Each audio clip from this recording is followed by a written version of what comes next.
everybody, and welcome to Inside the LPGA podcast, episode 5 of this season. I had to think about that for a second. Part of me feels like this year has gone by really fast, and then part of me feels like it's gone by very slow, but it is April, and you know what that means. The Masters is approaching. That means Onwood just finished up. The Las Vegas match play tournament just finished up. It's a good time to be a golf fan, Emma Talley. It's a great time to be a golf fan, and we're coming up on the first majors, both on the PGA Tour and the LPGA Tour. Um, it's just a beautiful, like, golf is just the best in the springtime, let's be honest. Like, anybody that's a golf fan also loves to golf, and lately going out on the golf course is just, it's prime. It So, really yeah, great is. time to be a golf fan, and a golfer. Yeah, I'm actually going to play golf tomorrow, so Look at you. wish me luck. It's either going to go really well or really poorly. There's never any in between, so we'll see how that goes. But speaking of a good time to be a golf fan, I just want to quickly recap what's happened in the last 2 weeks on the LPGA Tour, because there has been some really good golf being played and some very exciting, matches in Las Vegas, but also kind of a match in Arizona because there was a playoff between Hyoju Kim and Lilia Vu. Hyoju Kim literally came out of nowhere on the final round, just doing what she does best. To be honest, this is very character-like of her. This is what she does. And she hit an incredible shot into the 18th hole against Lilia and basically hoisted her trophy. And I just love Hyoju. She's hilarious. So very, very happy for her. After that, stayed in the desert, went over to Las Vegas for T-Mobile match play presented by MGM Rewards. And we had some crazy stuff going on. Emma, you've played in this tournament. Could you just kind of talk on before we get into the results? I mean, first of all, it is a beautiful golf course, Shadow Creek, but Absolutely it is beautiful. a beast. And some of those matches went very long. How relieved do you think they are to go back to stroke play in a couple weeks? Oh my gosh, what a beast of a golf course. And especially for match play, I think it's a better match play golf course, especially for the women. The greens are so firm, so So firm. fast, and they just make it a really, really tough week. It's Hmm. really fun, and it definitely is good preparation. It definitely humbles you. I'm sure this off week, everyone thinks they suck at golf, Yeah. so they're going to go practice really hard. I know the feeling, been there, done that. You're like speaking from Um, experience here. yeah, exactly. Like no judgment on any of you girls, but it's just a beast of a golf course. But Yeah. they do such a great job. Like the golf tournament is so fun. They do so many nice things for us girls. Uh, Everything from like jerseys to Yeah, it player is awesome. gifts to like going to see a show in Vegas. So like they really treat us really well. So I know they had fun and now they get a week off. And then they get going again. So great golf course. I wish I would have been there because it's absolutely beautiful. You would never think Mhm. you're in Vegas when you're at that No, golf it's like an course. oasis just in the middle It's of the desert. it's amazing. You can't even see anything. You can't see any houses. You can't see Yeah. anything from the golf course. It's pretty sick, bro. It is sick. I was gonna say I would love to play that golf course, but I actually don't know. I don't Yeah, think it it's would go well. just don't keep a score. Just have fun with Yeah, it. just have fun. That's all that matters. When I first started Exactly. playing golf, which some people, the golf purists, are gonna be like, "Oh my God," but the way I would keep score was smiley face, sad face.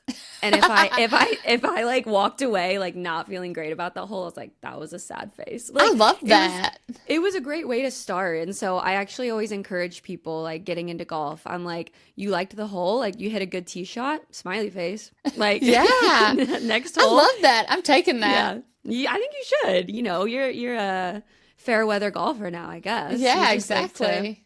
I So love yeah, let, that. let me know how that goes. I hope you get more smiley Yeah, faces than thank sad you. faces. No, but going back to the tournament in Las Vegas, it only makes sense that the Solheim Cup star Madeline Sagstrom won. She went up against Lauren Coughlin, who also just played on her first Solheim Cup team last year. So it's kind of nice. We got a little Solheim Cup flashback, Preview. yeah, Yeah. and preview. I have no doubt that they'll be on the team next year, both of them. So went to all 18 holes. Madeline would go on to win one up. And yeah, just super happy for her. Her mom, it was really sweet at the end. Her mom, you could see her crying on the side, and it just warms my heart. I love to see, just especially she hasn't won in a while, so that was pretty Yeah. cool to see. Yeah, she's a great girl and she hasn't won since where is that? In Florida a few years ago. So that's really Yeah. exciting. And yeah, she's great and she's a veteran now and Mm-hmm. she's been out there for a while. So really cool to see her win. Such a nice person, great golfer, love her caddy. So really cool to see Yeah. her win. Oh yeah, I love Shane. He's the best. But so we wrapped that up. It was a great week. Next up, we obviously have the week off because the Masters is happening. And then we head to LA for the JM Eagle Championship presented by Plus Pro. But just quickly before we toss to our interview, since the Masters is coming up, that means Onwa just finished. Like, what an incredible opportunity for those young women. Ah, so Are you cool. kind of jealous that you didn't get to play in Absolutely. Onwa? Yeah. It was literally the year after me. And I was like, Oh, no. Yeah, that's so so cool. sad. Yeah, it's so cool that they get to do that and Yeah. um it was really cool to watch on TV. There was so much coverage of it, so really cool to see them Hmm. showing out all the girls and they always do Yeah. it great. And not everyone, just so you know, I've gotten a lot of texts. Asterisk Tally is I'm not related to her, but I'll definitely claim her. Oh, yeah, as you She's a should. baller. She is a baller. When she hold out for Eagle, right? Um, wasn't it on one of those holes? Yeah. I don't know. Uh-huh. It was crazy, but Yeah, she's a super great cool. player. Love that. And she's so young too. I just can't even imagine. But it would go on to be Carla Bernat Escudero. So she won. She is a senior at Kansas State University. And I just can't even imagine being able to say that you won at Augusta. So congratulations to her. I think we definitely need to keep an eye on these women because I know we will see them coming through the LPGA in no time if that's what they want to do. Yes, absolutely. Next Yeah. generation. Mm-hmm. Pretty crazy. But with all of that being said, I think we should get into the main attraction, the main reason you all are probably listening and watching this week. We've talked a lot about the Solheim Cup already, just talking about Madeline and Lauren Coughlin. Well, we got none other than Angela Stanford, our 2026 U.S. Team Solheim Cup Woo captain, on woo! this week. So let's toss to our interview with the captain. As most of you listening probably know, Emma and I travel a lot for work. And two things I take very seriously are my outfits for travel days and my lounge outfits. And there's no better way to combine style and comfort than if you wear the Rhone Dream Glow collection. This line is a reminder that progress comes in those moments of rest. It's designed for women that understand how important finding that balance really is. So whether you're traveling across the country or maybe you're taking a nap, rest, recharge, and radiate in Rhone. All right, guys, look who is in the house, who has officially joined the Inside the LPGA podcast, the one and the only Angela Stanford. Angela, thank you for joining our podcast. How's it going? What's Well, going on? thanks for having me. It's been a lot of fun the last couple of weeks. I feel like I've just kind of been walking in the clouds, and yeah, the trip out to Phoenix for the announcement for the Solheim Cup was so much fun, and just getting to be around like our LPGA team, the people Hmm. kind of behind the scenes, and I feel like I'm pretty familiar with things that happen and the way this all plans out or plays out. But it was nice to see people in person and have those meetings, Yeah. and then the Suns game was fun, and to get to hang out with Anna a little bit, that was fun too.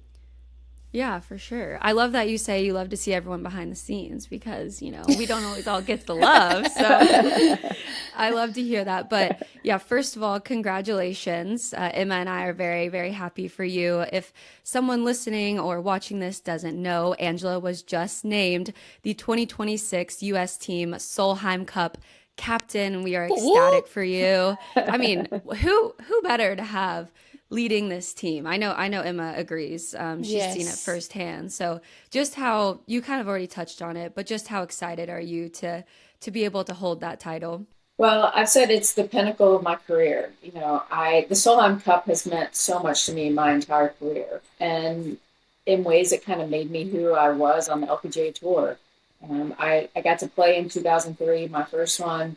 I missed '05, and that really changed the way I went about my job on tour. I changed instructors, I changed trainers, I changed just about everything because I didn't want to miss another one of those teams. And I don't know, I just growing up playing team sports, and golf was obviously an individual sport. There was just something that I loved about teams. And, the Solheim Cup is you're playing for your country, you're on a team. I've always said you've gone from, you play these women week in and week out, and now 11 of those best Americans are on your team.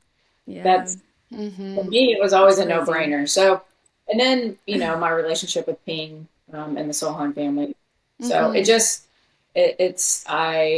the pinnacle of everything I've done as a professional golfer.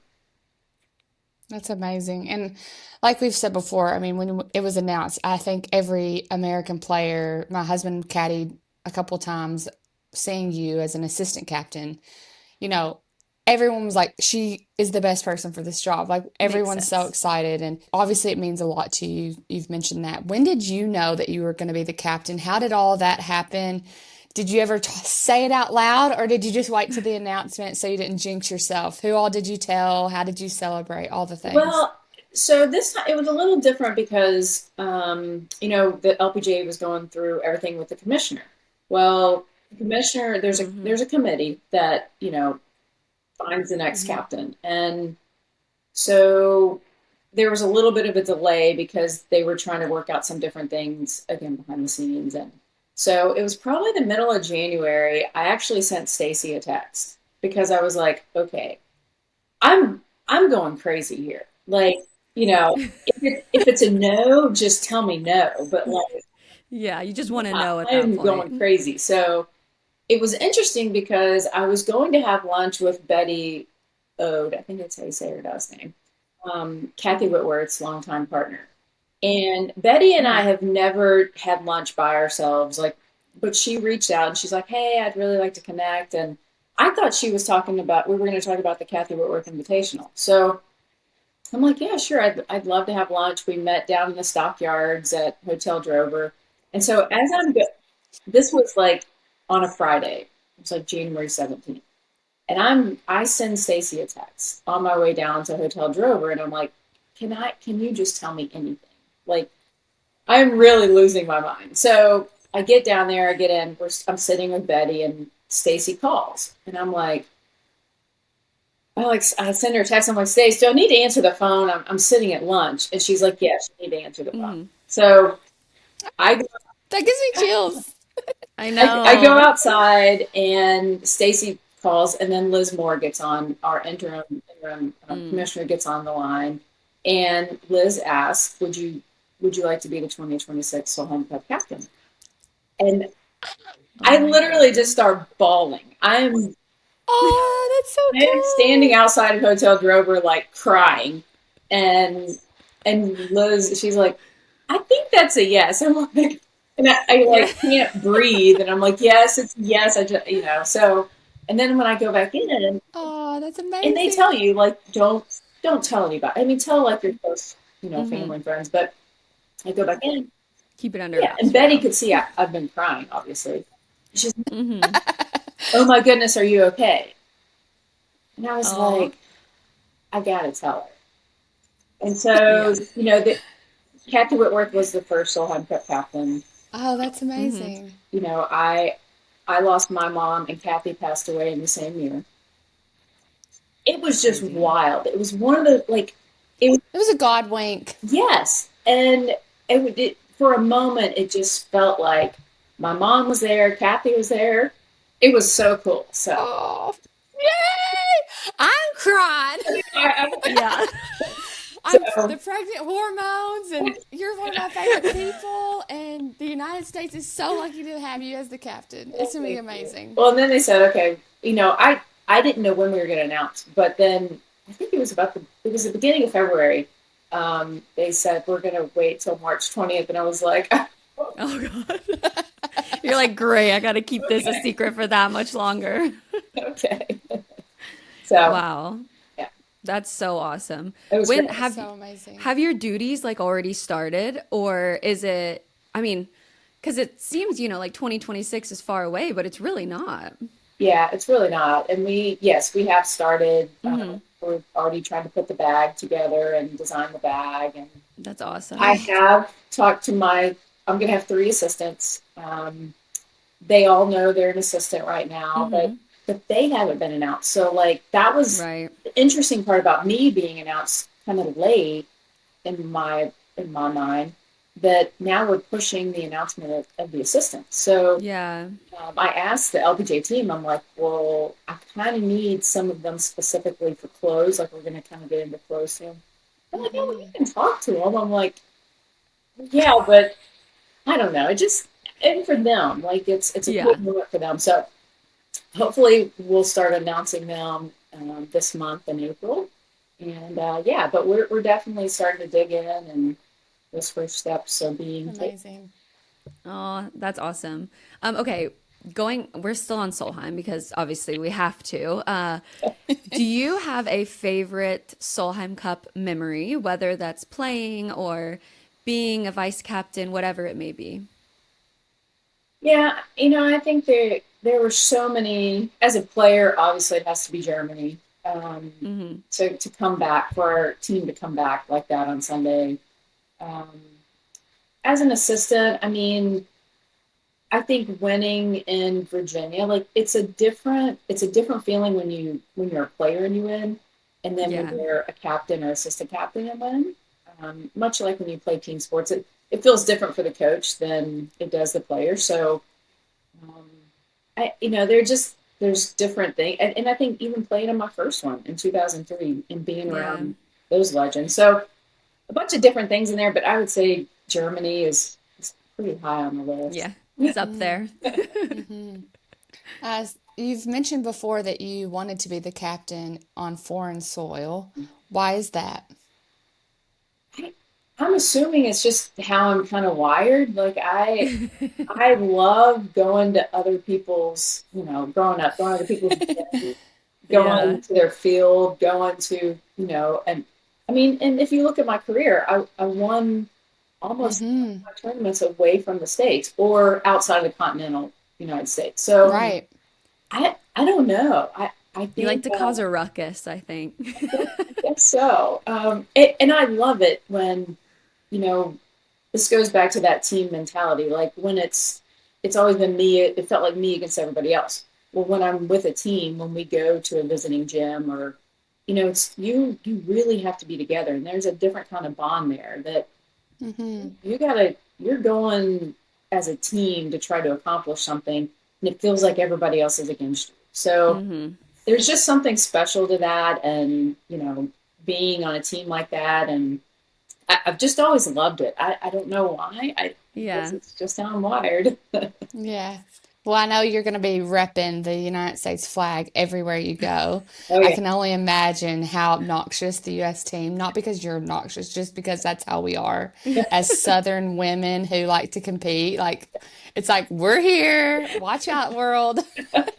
So I'm very excited to see what your brain comes up with. And I know you'll make it really special for you and your assistants and the girls on the team. And I agree, like it's going to be a beautiful week and so exciting. And I'm so excited to watch it and root you on from afar. But this is going to be hard, but we're going to transition into just talking about your career. Um, Tell us, you just retired. I know that was hard.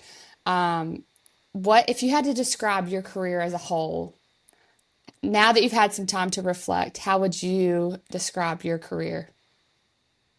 I think just consistent. Hmm. Yes, everybody wants to win more, you know, that's obvious. But the fact that I played at a really high level for 24 years, Mm-hmm. had a couple little dips, but only had one really major injury, and it kind of came in an off season. So I think overall, just very consistent. And Mm-hmm. and then being consistent in different eras of, I said this randomly to somebody the other day, like, okay, well, I was up against Annika and Lorena, and then before that, even like a Julie Inkster, I played with Mm-hmm. them. That's Daniel. so true. And then here comes the young, then Lexi and Paula and Morgan. And then I got the beginning and my tail end, but the beginning of Nellie. And so I think just to Yeah. see an MB Park, like just to see Yeah. how the tour grew so much in my 24 years, meaning globally. And Hmm. when I came out on tour, I wanted to drive. I drove to most tournaments. That's We crazy. didn't leave the country a whole lot Yeah. when I first came out on tour. So that was a hard transition for me. But, so I guess just to watch the growth and to be consistent in that Hmm. Hmm. growth of the LPGA is probably what I'm most proud of. Yeah. Yeah. As you I should mean, be. yeah, consistent is a great word to describe it because according to LPGA.com, you've had 100 top 10s in your career. That's insane. 100. That's so awesome, Angela. I mean, It's amazing. like you kind of mentioned it. You went through many eras, you've seen a lot of legends. You're one of the legends in case you didn't know. But Legend goat. yeah, seriously though. But like I know we already kind of asked like highlights of like the Solheim Cup, and I know that you said that was the pinnacle of your career and now you're moving into that chapter. But when you reflect on all of your wins and all of the moments, is there anything that kind of stands out the most? Well, again, it's a tricky question because I see my career in phases Yeah. and Mm. almost like different stories or different chapters. And, Hmm. that first win in 2003 and the runner up at the US Open back to back weeks seems like an eternity ago. Yeah. But that holds a very special place in my heart. But then at the same time, to win a major at 40 and then It's awesome. Hmm. to win again after that at 42-ish, I think. Or Yeah. I just turned 43, I think. Goat. So I think there are things that stand out, but again, kind of going along those same lines, like to win in three different decades, um, Not that many people can say they did that. that to me is pretty, I love that about my career. Again, I wish I could have won more, but the top tens to me also, I was Those very are wins. well, I was very proud of that stat just Hmm. because there are a lot of Sundays where you're not in the top 10 going into the day. Hmm. So I always, every time I teed it up, it mattered. Like I was always trying to climb the leaderboard. It didn't matter if I was the first tee time out on Sunday. I wanted to Hmm. see just how far I could get up on that leaderboard. So I think that's what I'm most proud of is that I was very consistent and just Hmm. it mattered every time I went out there. Hmm. Yeah. Hmm. What did you love about being a professional athlete? I mean, you still Oh, are, but you know what I mean. Competing all those years, obviously something kept you in the game.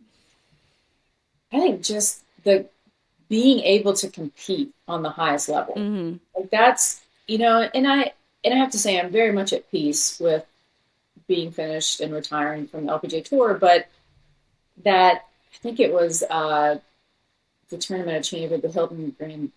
I'm going to get this wrong. I always get this sponsor stuff wrong, but You're good. Hilton Grand Vacations Tournament of Champions. It's a mouthful, so it's It is a understandable. mouthful. like that Thursday when all they're teeing up, that I had a moment where I was like, oh, I miss Mm, Thursdays. I miss yeah. like, okay, now it's time. That giddy feeling. Yeah, like they announce you on the first tee. I think I miss that because you Hmm. can't Hmm. get that anywhere else. So Yeah, Emma's like, I get it. I know. I feel you so so I in lots of ways. think That's hilarious. I think that you have obviously made a difference in a lot of people's lives on tour, and I know you've made a huge difference off the course. I've been able to be a part of your uh, pro-am, and you've made a huge difference off the golf course as well. I think you've been a huge mentor for a lot of girls, and I know a lot of us on tour look up to you. And also, I think not many people see all the things that happened before your professional career started. And that was a whole nother journey and a whole nother experience that led you to all of this. What would you say to a little girl that's trying to make it as a professional golfer, or what would you say to just someone that's trying to become successful in their career? I know you've done it. I mean, you did it. You don't have to prove yourself anymore. You've done it. So what would you give? What kind of advice would you give? I would tell people, you gotta surround yourself with good people. I Mm, think when you play an individual sport, there's going to be a lot of people trying to knock you down. There's going to be a lot of people trying to Hmm. tear you down, and because you're out there by yourself, it's hard because it's just you. But you need people around you. For me, college golf was exactly what I needed because I needed a coach like Coach Angie. I Hmm. needed a place that I came from a very middle class family, so I needed a place that I could practice for free. I yeah. could travel. Somebody else was paying for my travel. I was getting an education. Like I needed all of this, but I was also surrounding myself with people that wanted me to succeed. Hmm. I think Absolutely. I think that's real important for young people because with social media now, like you don't know who's on your side. So you really Hmm. have to find those people when because it look, I only won 7 times in over 525 events. Like you there are going to be a lot of down times. There's going to be a Yeah. lot of losing if you're going to play professional golf. So those people that text you when you Hmm. when you're having a tough week, those are those people that actually want the best for you. So I Hmm. would say you got to find people that really really want to build you up, and you got to surround yourself with those kind of people. Hmm. I love that. Speaking of the people, like when you started to decide to retire, I'm sure those people kind of came out of the woodworks too and encouraged you. How important were those people in your decision when you decided to retire with making that decision? Yeah, very important because as a golfer, a lot of times you're a number, especially when Hmm. you are in the middle, like, and I really felt it like right in the middle of my career. It felt like I called it, when you're in the middle of the rat race, like you just can't get out of it because every Mm-hmm. year, Hmm. and I saw that transition too, like early on in my career, you could have an off season. You could like not do anything for a month or two and you'd be okay. And as the tour has gotten more competitive, like I remember thinking, I just want like maybe a week or two that I don't think about. Yeah. Whether it's I need to go work out, I need to go make my golf game better, I need to eat like every single day. And I kind of caught this when y'all were talking to Sarah. Um, she kind of said the same thing. Like every day, I'm always thinking about it, and that's true. So Mm-hmm. Hmm. I think when I finally kind of got to the point where I was like, okay, I'm ready to stop. And part of it is I got to find my identity because Yeah. a lot of times I fell into I am a number. So Hmm. it's those people around me that were like, we don't care what you do. We don't care if you play golf or not. We They love you no matter what. yeah. So I think that was really important to me. And the weird thing about the end of my career kind of ran parallel with losing my mom. And I didn't think that those two would be that close together, but so I guess, the people that really were supportive when my mom passed away were the same people that helped me kind of exit my LPGA career. So very Yeah. Hmm. fortunate to have those people. Hmm. Yeah, that's a lot happening all at once. So, like you said, you need those people around you, or else I'm sure that transition would have been a lot harder. Hmm. Well, you did mention like finding your identity, and I can't even imagine playing a sport for that long and then being like, oh my God, like what do I do? What do I do for fun? Like who am I exactly? So I want to talk about you at home. What do you like to do at home? Do you have any new hobbies? I mean, now you've taken on another role, so maybe not you can't spend as much time doing those hobbies, but who are you at home? Like what is your identity when you're off the golf course? Well, I love being at home. Mhm. I love sporting events. The one thing I'm really going to try to do is go to more TCU sporting events. Love that. I just moved closer to TCU, so Perfect. I kind of used to live on the outside of Fort Worth, kind of in the Hmm. county, and now I'm kind of right in the middle of Fort Worth. So I want to go to more like I love TCU baseball, and Mhm. it was hard because I would have a pretty solid drive back and forth. So now I can pop over and watch some games. Yeah. So it's a lot of sports. I love watching sports. I do have a funny story. I do want to learn how to cook. And well, let me say, I do want to learn how to grill or smoke. Like that's kind of what Love that. I have a really funny story if we have time. Yeah, let's hear it. Of course. My grilling, smoking kind of got off to a funny start. Oh God. I moved into I'm really like this is gonna now I'm like putting it out into the world. I might regret this, but It's out. It's gonna be out there now. it's You already started. You gotta go. so when I built this house, I'm like, okay, I want like one of those, the flat top grills. I want one of those, but I also want like a traditional grill, but I kind of want to learn how to smoke. And so as I'm Mhm. picking out my appliances, the guy's like, oh, you'll really love this grill. Like I have one. Um, it's a Coyote. They're not the Traeger, it's just a different brand. Mhm. So, and it's built in out on the patio. So I go out there. I actually had Pat Hurst was in town for the college Oh, event. nice. And Mhm. so I invite Pat over. I have steaks ready. I'm gonna grill. You're ready to go. I'm ready. Um, First off, I don't read owner's manuals. I don't watch videos on YouTube. So that usually gets me in a lot of trouble. So I go Yeah. out there and I'm like, all right, let's fire this baby up. Turn it on. I can't get it to get hot. It just Mhm. will not get hot. And I'm like, oh no. I'm like, okay, we're gonna do this on the flat top, stove because I don't Mhm. really know why this new grill is not getting hot. It's a pellet grill. You have to put I don't even know what that means, so exactly like I feel like I pull out the manual like I'm like, okay, and I Guess even I should pull this out. yeah, I reached out to my builder and I'm like, Cody, what do I do? Like the grill's not getting hot. And he's like, I'll put you in touch with the guy that we bought it from. He said he has one. Well, thank goodness I did not have time to call him because he would have been like, hey, blonde girl, put pellets in the grill to make it hot. So Oh, that's so funny. so I read like I had a day where I got okay, what are pellets? I don't even know what that means. What is that? so yeah, if you're new to like smoking, it's actually the cleanest form of like smoking and grilling because they're like wood chips, like wood. Oh, okay, It's like okay. what allows it to heat up, Yeah, basically. Yeah, yeah, yeah. But they're like wood chips. well, they're like little pellets. Like think of like the Oh, okay. of an Like eraser. a BB gun? Like that kind of pellet? I've never seen it come, so I don't. We are from the South, okay? I know, I'm over here like, what are you talking about? I thought you just turn it on, it's gas, or you put some coal in it.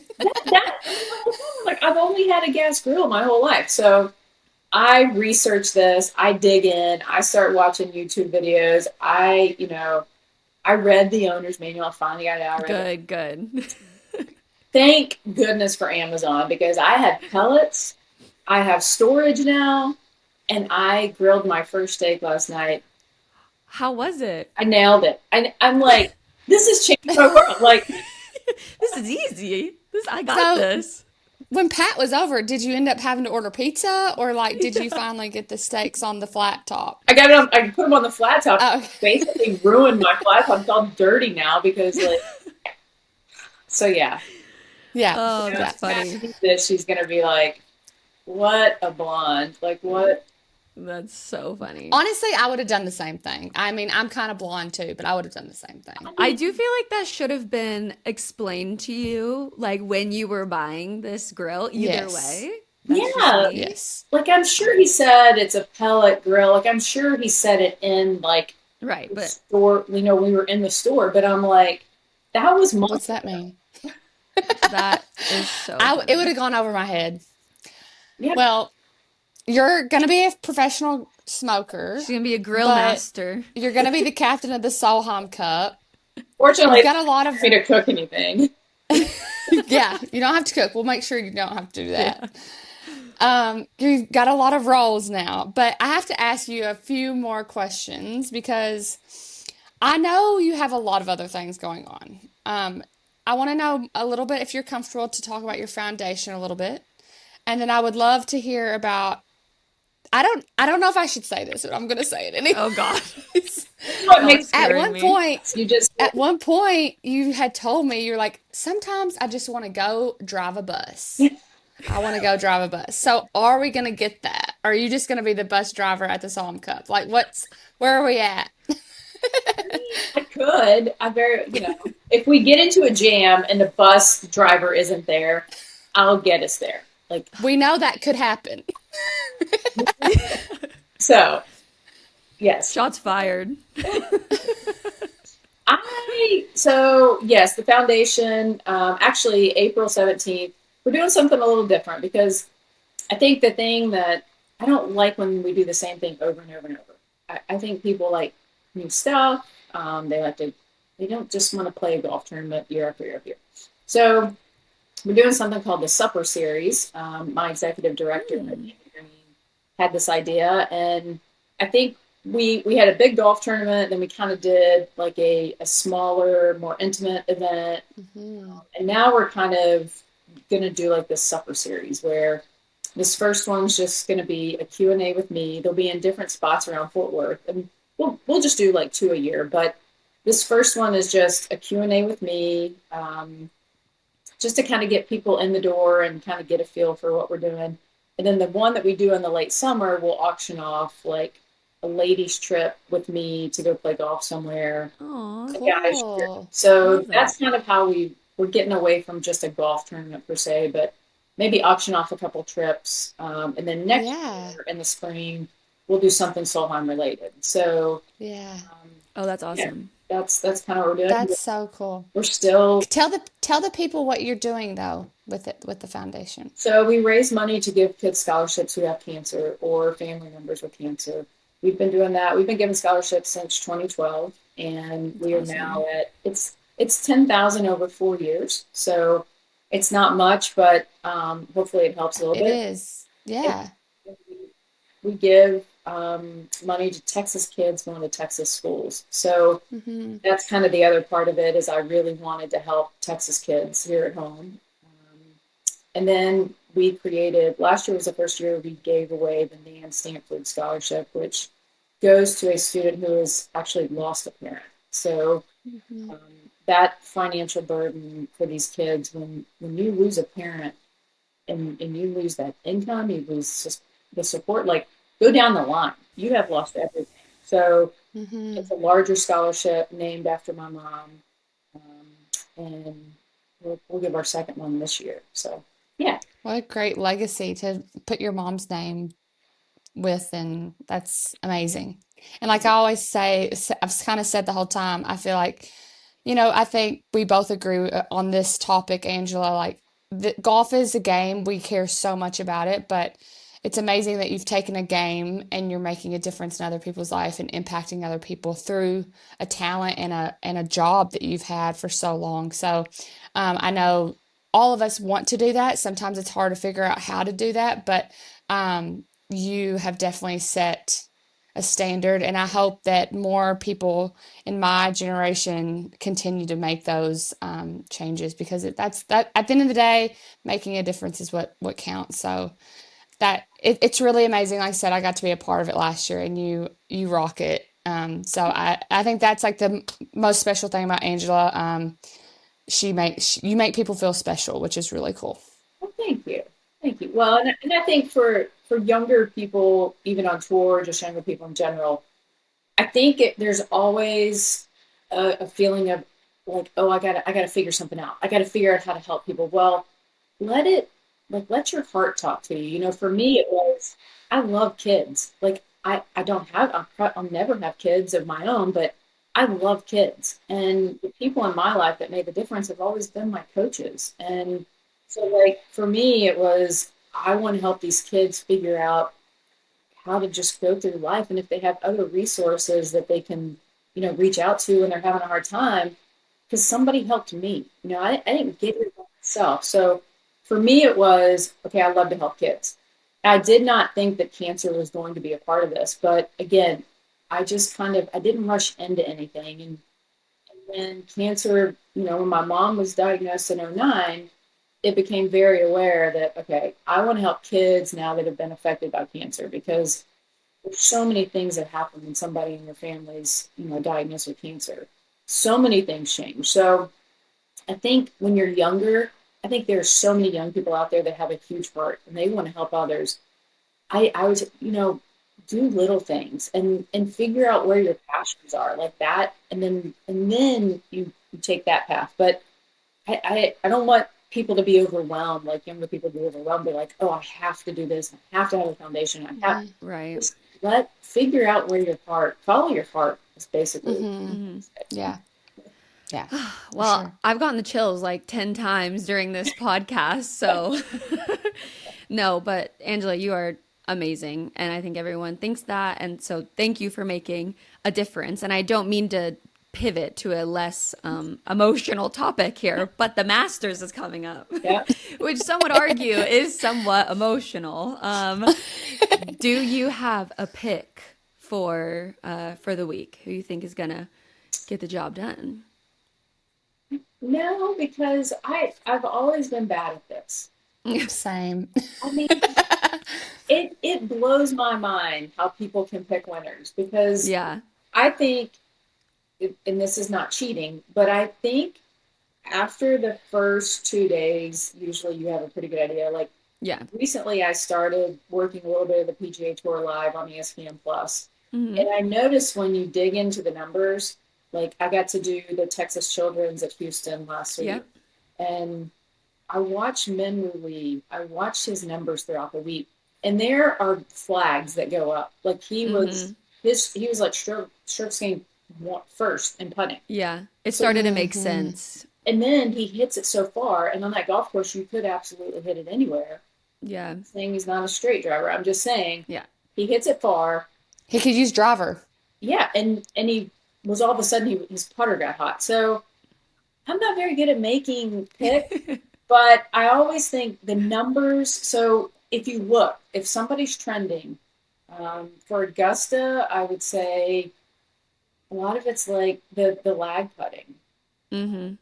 As I say, Minwoo might be a good usually your putter stays hot for more than just 1 week. Yeah, that's true. That's true. He may not win because the ball strike, like he does hit it far, but you got to hit it pretty straight out there. Yeah. But he's probably gonna, like you said, I think a top 10 at the Masters is a win personally. So I think Yeah. I think playing in the Masters is a win. is a win. Yes, I think you could see his name up there. Yeah. Ludwig. Ludwig. He was the other Ludwig one is a because he great played pick. so well his first time around. I'm not sure how many first time winners there have been at the Masters, but I think you look at a guy that's played well, and this is like his third or fourth time there. Yeah. So that's who I would I would circle a decent putter, his third or fourth time there, and if he has made the cut every time going in, because that means they like it, they can play it, and now they're more comfortable and They're comfortable. Yeah. they know what. Yeah. They probably don't have a lot of demons yet Yeah. about the course. They're still young. They don't care. 26-year-old and the fourth attempt at Augusta. Yeah. I mean, don't you feel like that? Like there are courses you walk up to and you're like, I know I'm playing well this week because you like it and you have good memories. And then there's other courses you're like, I hate this place. I've never played well, but I'm going to do my best. Oh, yeah. That is certainly a thing. But you also know, like, I always knew, like, Kingsmill, ShopRite, like, I always knew where the whole locations were going to be. Yes, exactly. But you know what day you can really get after. And when you're looking at the pin sheet, the whole location sheet, you're like, oh, today's the day. So Yeah. I think that's knowledge that, first, second timers don't have. So Yeah. Absolutely. All right. Everyone Absolutely. do their homework. If you're making bets out there, listen to Angela. I'm not a bettor, but I might be for the Masters this year. I've never done Yeah. it, but you might have just enticed me. I've actually picked like several winners on the LPGA. I mean, I don't put like money on it, please. Anyone listening to this, I do not do that. We are Like, good I've at picked some picking it. winners. Yeah. Me too. what's your pick for the Masters? Me I mean, or I like Todd? Ludwig. Both. Both of us. I like Ludwig. I'm going to go personally. Ludwig or Justin Thomas. He's been playing well. He's played well out there a lot. He's kind of trending. I feel like he's a new dad. Obviously, Kentucky, Alabama Yeah. tie. So I I was always like, pick you him. just like him. Like So I'm leaning. gonna say Justin Thomas and Ludwig. Okay. I guess we'll I'm picking see. two. I guess Yeah, we'll we will see. see. All Okay, right. Angela, last question because we've already taken up so much of your time, but we just love chatting with I you. could talk to y'all all day. This is We this is maybe we should do this. I joked about having an all-day TED podcast. Talk. Yeah, seriously. But we got to ask our serve pro question, Emma, because in golf, when bad shots happen, there's the mulligan ball, and when fire, water, or other damage happens, there is serve pro. They know how to make it like it never even happened. And that's where our question to you comes in, Angela. If you had one mulligan in life or in golf, what would it be? I'm gonna say, well, first off, I'm one of those people that I know everything happens for a reason. So Hmm. like I'm one of those that is like, okay, if I changed one event in my life would be maybe completely different. I'm Totally. kind of like deep like that. So, but I will tell you, if I could take anything back, and I know this is gonna be weird because it's like a middle school story, but this is literally my Oh, I most love that. embarrassing moment in my life. And probably the reason I'm a golfer and not like a track star. So this really altered my plan in life. So I ran track. Believe it or not, I was a pretty fast little kid. Like growing up in elementary, like I was fast. And then middle school hit, and I'm starting to lose my speed a little bit. So they make you choose a sport, like, and I, at the time, I think, what was it? I had to choose track for some reason. And I wasn't really thrilled about it because I really don't like to run. So I'm like, I'm pretty fast, so I'll do the 100 meter, you know, whatever. Yeah, fast. So the coach was also my volleyball coach. So, we go to our first track meet. I'm getting all ready, and the gun goes off, and I start running, and I am like falling. I'm like moving. I'm so proud of myself. You know, you can kind of tell when you're running, like who's around you. Like there's nobody around me. I'm like, oh my gosh, like I'm really fast still. I'm really good at this. And I'm just running.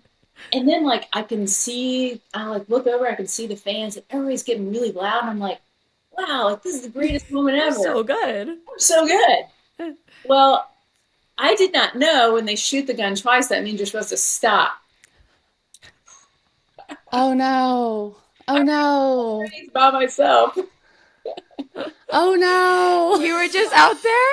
There's no one else around you? Nobody around me because they knew when you shoot the gun twice, you're supposed to stop. No But wonder you why were did they winning. shoot the gun twice? This pellets, the guns, like Yeah, because I'm a little confused. somebody did a false start. Like somebody, Uh-huh. so like, in the Olympics, like when the gun goes off twice, everybody stops Yeah. Yeah. because it was a false start.